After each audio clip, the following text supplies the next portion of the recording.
But my initial reaction, I did like it. I like Jim Carrey's performance. Um, I really felt sympathy for him like you did, especially in a scene, spoiler alert, when I think it's when Matthew Broderick and his girlfriend are watching Sleepless in Seattle, that it pans to outside. You've got Chip Douglas in the cable van watching the same movie by himself. And that made me sad because it's just a lonely thought, especially the way it's shot. You see, just pan outside, he's in his cable van. So, I did see Phil's sympathy, and I like the dark tones in the dark to it as well.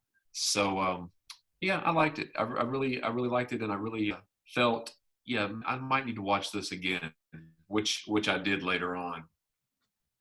It's interesting you talked about the paying Jim Carrey $20 million because the budget ended up at $47 million, and it made Yeah, domestically it made what, 60 about 60 million, but ended up covering over $100 million, which, that's a good amount of money. I mean, it made yeah, money, but in the grand scheme of films, that's not a great turnover. That's not a great profit for a movie, especially one where you're no, paying the main actor $20 million. And another interesting thing that I'm going to throw in there too is the writer was Lou Holtz Jr. He wrote it, but then it was Judd Apatow and Ben Stiller who came in and did major, massive rewrites for the script because they had wanted to attach Jim Carrey into it and they wanted to do something a little bit different. So just an interesting story behind the movie. yeah, yeah, it is. And well, another interesting tidbit, you probably know, but the viewers may not know, is that originally before Chris Farley died, he was attached to play. He was looking into playing the cable guy.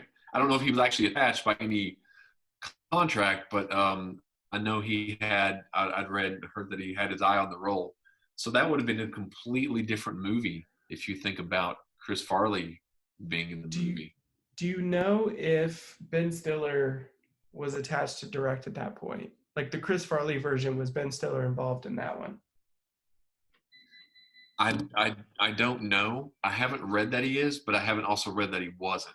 Yeah. But my personal thought is I don't think that he would be because I can't see Ben Stiller and Chris Farley being matching up really. I mean, possibly, but Yeah. their comedy's a lot different. So that would have been interesting, but I don't think it would have been nearly as dark with Chris Farley. No. I can see more physical humor probably with Chris Farley as well. Okay, so let's move on to question number two. You can answer this one first. What's one thing you would change about the film? Um, I liked everything about the film except part of Matthew Broderick's dialogue. Okay. I don't know if it was his dialogue that I disliked the most or some of his delivery. I thought it felt flat and unbelievable. One specific moment would be when Chip Douglas first takes Stephen Kovacs to the satellite dish, and then they're sitting there, and Stephen's telling about the problems with what Robin. I think that's his Mm-hmm. girlfriend's name, Robin. I, yeah. And he's like, well, I don't want to talk. I don't want to talk, about this with you. But the way he says it just doesn't feel. Anytime since the first moment I've heard that line up until the other day when I watched it, I still cringe a little bit. And I don't know if it's where it's Matthew Broderick um, or just the dialogue. And I also don't like the porno password scene. Yeah, not a fan of that one either. I don't. I think it's too long. Mm-hmm. I don't.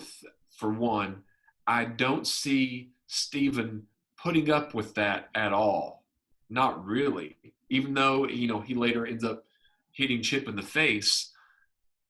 I just don't. I just don't. I think it feels out of place. I don't like it. I don't like that scene. I I think it's tried to. this. Go ahead. Finish up. I tried to think earlier, today of another scene maybe that might fit what they're trying to accomplish, but I couldn't really think of anything.